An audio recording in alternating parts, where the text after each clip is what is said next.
Alright guys, cool to come to you with another video. I was just basically just pondering, as I make a late night run to the store. And I was just thinking about something.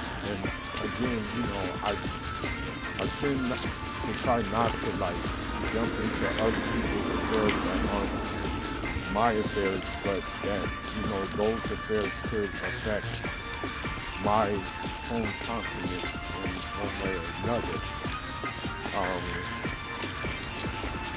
So I just got done reading a book about the history of Islam and the Caucasus region. And for those of you guys that don't know, that region is in Russia, Eurasia, and almost borderline going into Persia. And so I read about basically the old USSR and some of the mistakes that they made in terms of dealing with religion. And so there were mistakes made by Stalin. I think Lenin was more or less to a lesser extent. What I want to say is that the thing is, the Soviet Union, it covered millions upon millions of square feet. I mean, the Soviet Union included so many countries, right? So the ideal was good. The idea was good to have one thing, this whole region on the same page. But they needed to do something, they needed to do a couple of things a little bit different. And I think Africa can learn from it. And I also think that it doesn't necessarily mean that you get rid of countries, right? Because I think it's going to come to a point.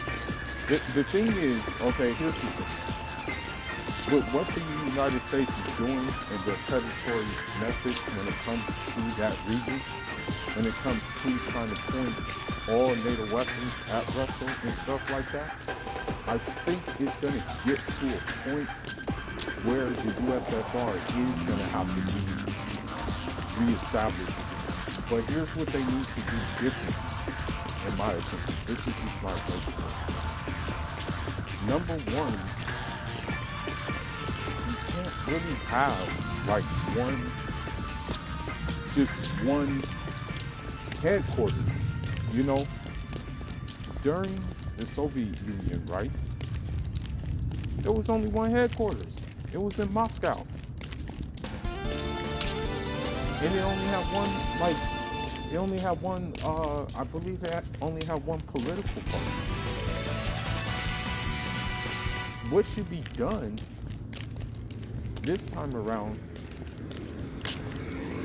is kind of similar to what the EU does. You know how the European Union has different countries in this whole thing, but they all use one currency. It should be something like that, where all of them are united together. For example, Russia, Bulgaria, Hungary, Czechoslovakia, Tajikistan, Uzbekistan, Kazakhstan, Azerbaijan, Turkmenistan, Kyrgyzstan. All of those things will be under one thing. However, the difference could be that they still, those regions will still be in charge of their own affairs. You feel me? That a head will be appointed to be in charge of everything that goes on there, right? And then that head will, basically be in charge of like checks and balances, because the thing is, the region is so big that it's you have a variety of people there. You know what I mean? You don't just have one uniform people there. So, you know, the core values have to be the same, which is basically anti-imperialism, self-sufficiency, a progressive society, you know what I mean? A productive society, a society without like the LGBT and the rainbow community being shoved down people's throats, a society where there will be freedom of like religion and whatnot, but also a society where cultural expression will be allowed, right? So that's what should happen, in my opinion, if they bring this Soviet Union back again. Because I think it's going to have to come to a point where the Soviet Union is going to have to come back again, because it looks like the United States wants to attack it. You know, the United States wants to just like cause dissension in the region more and more, you know? That's what they want to do. So they, you know, against a common enemy, that may be the best thing to do. You know what I mean? But what will have to be done differently, though, is what I said. You will have to have heads of states in each of those places who maintain and who are in charge of the people's affairs and who understand the culture and the customs of their people more than, say, some dudes in Moscow. You feel me? That's what will have to happen. You know what I mean? To make things different. You know, the thing is this. This is what I know to be the truth. Alright. I'm gonna say this. The United States brags about its military power. The United States brags about how, you know, it does certain things in the war and stuff like that. But historically speaking, the track record in war has not been that impressive. You know, they got their ass kicked in Vietnam, right? They got their ass kicked in the Bay of Pigs when they went to Cuba, right? They got their ass kicked in Iraq, right? They got their ass kicked in Afghanistan, right? They're getting their ass kicked in Ukraine right now, right? So it's like the track record is basically showing you that, hey, these guys, they don't know what to do. And the time that they didn't get their ass kicked, they had to kill millions upon millions of people. And that was with the Hiroshima and Nagasaki coming from, right? You know how that ended, and you know there's still radiation in Japan as we speak because of that. Listen. So what I'm saying is that if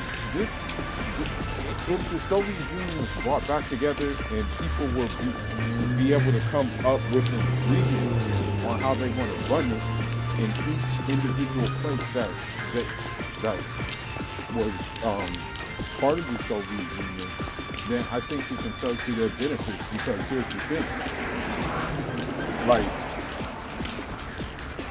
how would America stop a place? How would America stop? Like, because Russia has nuclear power, right? Russia has nuclear capabilities, right? How would the United States stop a place where the whole region has nuclear capabilities, right? Because what will happen is just like, if the Soviet Union is together, right? Then Russia, of course, is gonna like be like, okay, since you guys are on the same page as us, let's get y'all some nukes, and let's train up some nuclear scientists so you guys can do your thing. That's what happened, you know? So, yeah, I would like to see that, you know, and as a deterrent, you know, because deterrents in Africa are kind of taking a more radical stance because, you know, Mali said down with France, and, you know, largely the Russians helped with that. Shout out to them for doing so. Um, Now, the country of Chad is saying down with France now too. So I think it would be in our best interest as Africans to um, strengthen ties with the, the old Soviet Union. You know what I mean? On a personal level, my personal interactions with people from that region, people from Kazakhstan, people from Uzbekistan, people from Tajikistan, people from Azerbaijan, people from Kyrgyzstan, people from you know, Chechnya and stuff like that. Like my experiences have been like they're just people who get on with it. You know what I mean? Them themselves don't even like the the customs and the culture of like the Native Americans. They really soft on the customs and culture because of the simple fact that most of these people are traditional people who still believe in this, you know, universe and stuff like that. They still believe in this thing. So they don't feel like how, like, I should say, the mental people act here in the United States. In fact, they're more going to leave because of the traditional African mindset I have when it comes to gender roles and when it comes to like just being a man, and just when it comes to how I think about certain things. I just think that's